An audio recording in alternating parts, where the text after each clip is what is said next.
Hello, it's McNoob back with another video, and this video is pretty important as it represents a whole new direction that this channel will go. Indie games are really important to the industry. They have come a long way. As time went on, the quality of these games went up, and there was never really a time where the quality went down. As time goes on, they catch up to these AAA companies when it comes to having fun. Hell, some indie games are even catching up when it comes to overall quality, with both graphics and fun aspects. These developers give us the best gaming experience they can without a large sum of money on their side and on our side, because we all know those AAA games, they can cost a lot. But since these games are usually way more affordable than a game that is $59.99, indie games are more, they're more accessible, which is great. But the two indie games that I want to highlight that show how far indie games have come as a whole is Lost Soul Aside and Pray for the Gods. Oh my god. When I first saw these two titles, I thought these were AAA titles when they were first shown. Like, Pray for the Gods is an exciting homage to Shadow of the Colossus, which was a very, very critically acclaimed game at its time. It was very well made, and the fact that this game wants to pay its respects to that, it is very, very commendable. The main character does a great job reacting to her environment as she struggles to walk through large piles of snow as she takes on these menacing beings. Sorry, I'm really trying to avoid calling them colossi. This game looks that good. The action is heavily based on strategy as you are not a quick and flashy demon killer. Your biggest weakness is that you are a human being. While the game is not graphically demanding, it looks top quality as the giants will not be your only enemy, as you will also be battling the environment and these weird ghostly figures in between encounters. For an indie game, the technology on display is pretty impressive, as the weather effects play a huge role in your survival. Now, for the one-man indie game known as Lost Soul Aside. Oh boy, I do not even know where to start with this one. This trailer came out July 2016, I believe, and the gamers who saw this, they were hype about this. Well, no, actually, people are still hype about this.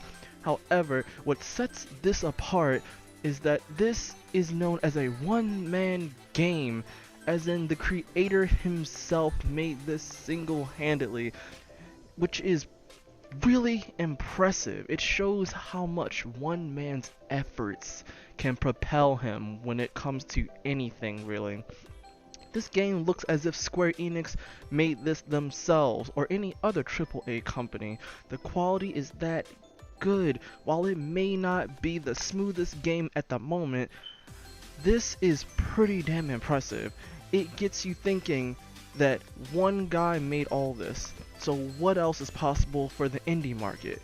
Both Pray for the Gods and Lost Soul Aside are pushing the boundaries of indie games, but of course these are not the only two indie games doing this in the market. This is two of many indie games that have come out and many indie games that will come out in the future that will continue to set the bar for indie games. So don't think that these two games are the end all be all. These are but examples to show that these indie games can go really far.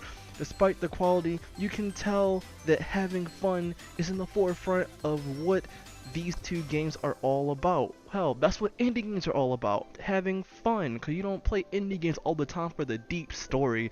Granted, there are indie games like Transistor, like Bastion, that do have deep stories, but those games are really, really, really fun, which is, what games are all about. We play games to have fun, some play for story, but hey, it's about what you like.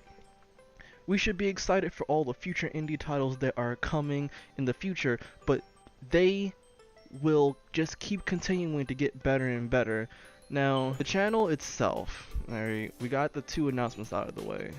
The channel itself is gonna be focusing on showcasing indie titles. This is a good video that I thought would be to start, telling people how the channel is going to go. So the channel is going to start focusing on indie titles, alright? throughout the weekday there will be, you know, indie titles, and on the weekends I'll cover some AAA releases, but indie games come first on this channel. That is like gonna be my #1 rule from now on. I know that my first 10 videos were like of Injustice and Paragon, but it's like from now on the rule is gonna be indie games come first. That's gonna be the golden rule. So if you like what you see, and if you're looking forward to more, please come on, subscribe. The channel's only gonna get bigger. See you.